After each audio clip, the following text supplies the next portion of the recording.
ইমরান শুভ একজন content creator, দীর্ঘ সময় চেষ্টা করছে আজকে এই একসাথে এই মুহূর্তে দাঁড়ানো। রাইজিং কন্টেন্ট ক্রিয়েটর অ্যাওয়ার্ড তার হাতে আমি তুলে দিচ্ছি। আমি নিজে অনেক লাকি। অ্যান্ড ইমরান শুভকে রাইজিং ক্রিয়েটরের সার্টিফিকেট দেওয়া হচ্ছে।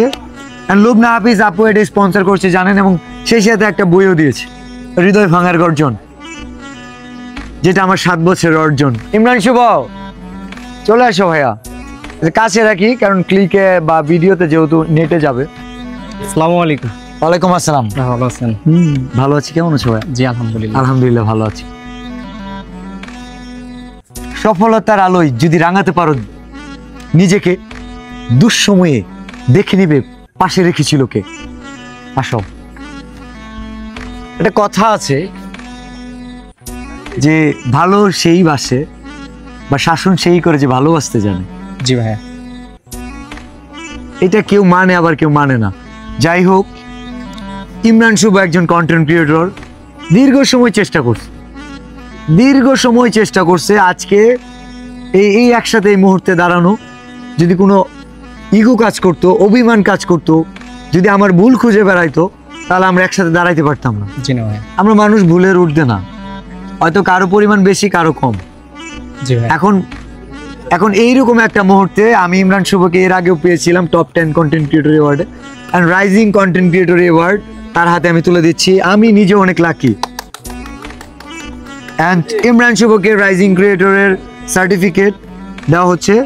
অ্যান্ড লুবনা হাফিজ আপু এটা স্পন্সর করছে জানেন, এবং সেই সাথে একটা বইও দিয়েছে, হৃদয় ভাঙার গর্জন, যেটা আমার 7 বছরের অর্জন। কেউ বলে ছন্দে। আর বর্তমান বাংলাদেশে সবাই জানে যে লেখককে, আমাদের থরসব বিল্লাল ভাই। এটা নতুন করে এইভাবে ধরো, এটা না, এটা তোমার অ্যাচিভমেন্ট। জি ভাইয়া। হ্যাঁ, তোমার অনুভূতি এই যে এই মুহূর্তে দাঁড়ায় আছে মধ্য রজনী। আসলে আমাদের শেরপুর জেলার কন্টেন্ট ক্রিয়েটরদের নতুন করে উৎসাহ দেওয়ার জন্য, এবং আমাদের 10 জন কন্টেন্ট ক্রিয়েটর র্যাঙ্কিং যে অ্যাওয়ার্ড ছিল, ওইখানে আমরা অ্যাওয়ার্ড পেয়েছি আমাদের থরসব বিল্লাল ভাইয়ের মাধ্যমে। তো আমাদের থরসব বিল্লাল ভাই যেই বিষয়টা নিয়ে কাজ করে, আসলে এইটাই ট্রেন্ডিং। তো আজকে এই যে রেজিং কন্টেন্ট ক্রিয়েটর অ্যাওয়ার্ড যেটা আমরা পেয়েছি, হয়তো দেখা যাবে যে কিছুদিন পর আমাদের সারা বাংলাদেশে এইটা নিয়ে অনেক ভালো তো জেলায় কাজ করতেছে। তো আসলে আমরা অবশ্যই অনুপ্রাণিত আমাদের থরসব বিল্লাল ভাইয়ের জন্য। আর থরসব বিল্লাল ভাই বর্তমান সময়ে সারা বাংলাদেশের আলোচিত একজন কন্টেন্ট ক্রিয়েটর। তো আলোচনা সমালোচনার শীর্ষেও কিন্তু আমরা বিল্লাল ভাইকে অত্যন্ত ভালোবাসি।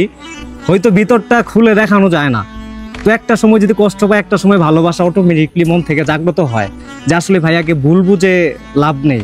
তো ভাইয়া আমাদের শেরপুর জেলার গর্ব এবং সারা বাংলাদেশের একজন আলোচিত কন্টেন্ট ক্রিয়েটর। আসলে আমরা চেষ্টা করলে হয়তো ওনার মতো হতে পারবো না, তবে চেষ্টা চালিয়ে যাচ্ছি। যদি ভবিষ্যতে কখনো ওনার মতো সফল হতে পারি, আল্লাহ তাআলা যেন ওনার মতো আমাদেরকেও অসহায় মানুষদের সর্বদা পাশে দাঁড়াতে পারি। ইনশাআল্লাহ।